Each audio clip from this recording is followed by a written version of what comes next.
हरे राम राम राम हरे हरे, हरे कृष्ण कृष्ण कृष्ण हरे हरे।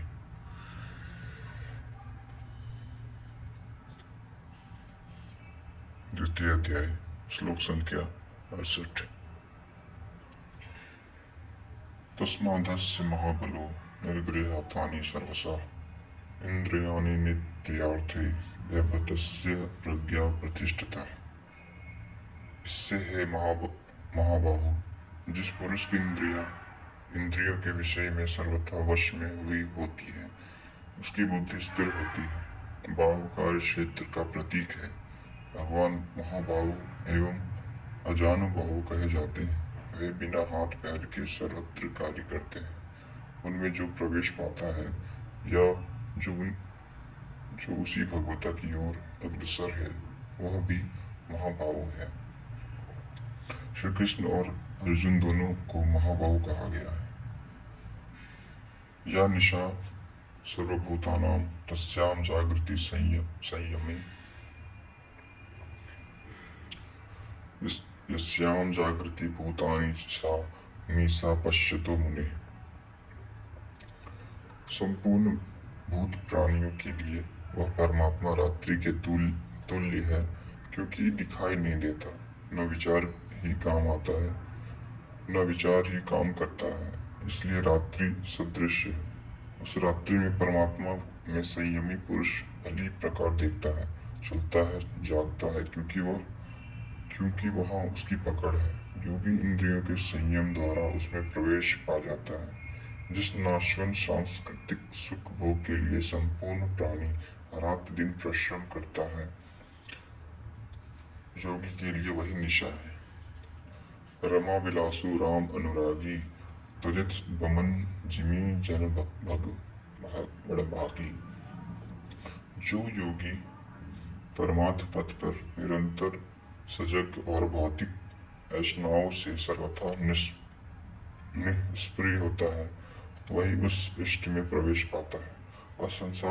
वह रहता तो संसार में ही है, किंतु संसार का उस पर प्रभाव नहीं पड़ता। महापुरुष की इस रहने का चित्रण देखें।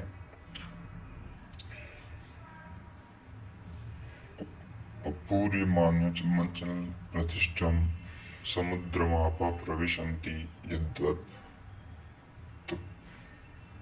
त्वदत्य कामा यम प्रविशन्ति सर्वे स शांति मरुपति कामनामी।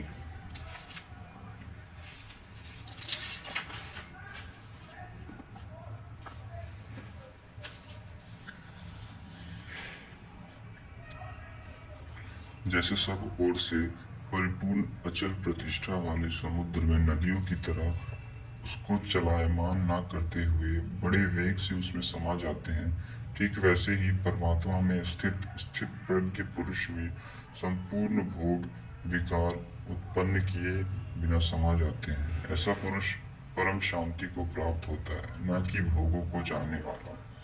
भयंकर वेग से बहने वाली सहस्त्रों नदियों के स्रोत फसल को नष्ट करते हुए, हत्याएं करते हुए, नगरों को डुबोते हुए, हाहाकार मचाते हुए बड़े वेग से समुद्र में गिरते हैं, किंतु समुद्र को न एक इंच ऊपर उठा पाते हैं और न एक इंच गिरा पाते हैं, बल्कि उसी में समाहित हो जाते हैं।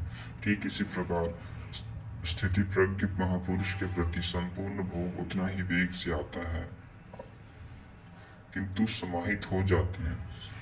उस महापुरुषों में न शुभ संस्कार डाल पाते हैं, न अशुभ। योगी के कर्म अश्रुभ और अकृष्ण होते हैं, क्योंकि जिस चित्त पर संस्कार पड़ते हैं उसका फिर निरोध और विलीनीकरण हो गया। इसके साथ ही भगवान की स्थिति आ गई। अब संस्कार पढ़े भी तो कहाँ।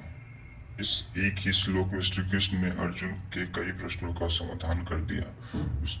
उसकी जिज्ञासा थी कि स्थिति प्रज्ञ महापुरुष के लक्षण क्या हैं, वह कैसे बोलता है, कैसे बैठता है, कैसे चलता है। श्री कृष्ण ने एक ही शब्द में उत्तर दिया कि वे समुद्रवत्र होते हैं। उनके लिए विधि निषेध नहीं होता कि ऐसे बैठो और ऐसे चलो।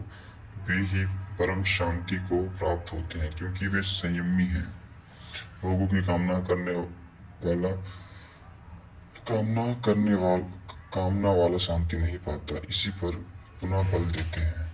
विहाय कामन्य सर्वान् सस्य निष्प्रिय निर्बंधो निरंसंहार स शांतिर्मगधि गच्छति।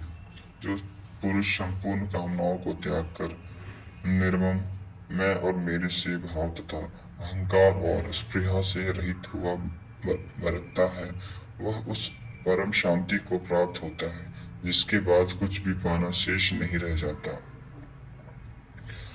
हरे कृष्ण कृष्ण कृष्ण हरे हरे, हरे राम राम राम हरे हरे। धन्यवाद।